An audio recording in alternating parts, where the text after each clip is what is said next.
আসসালামু আলাইকুম ভিউয়ার্স। আমি আমার বাবার বাড়িতে বেড়াতে আসছিলাম।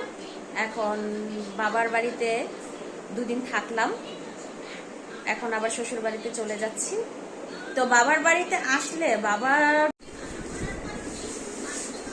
তার খালামণি তাকে মানে ভালো রেজাল্ট করার জন্য তার খালামণি তাকে বই গিফট করছে।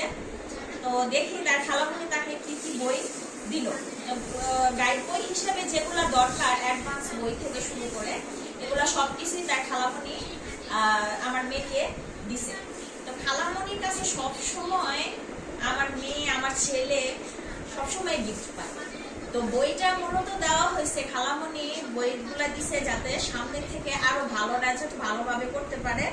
তার খালামণি তার রেজাল্ট দেখে খুশি হয়ে এই বইগুলা তাকে কিনে দিছে।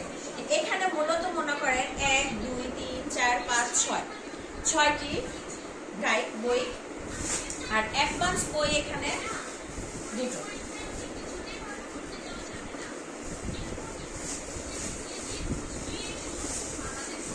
দেখুন, শুধু এই বইগুলা তার খালা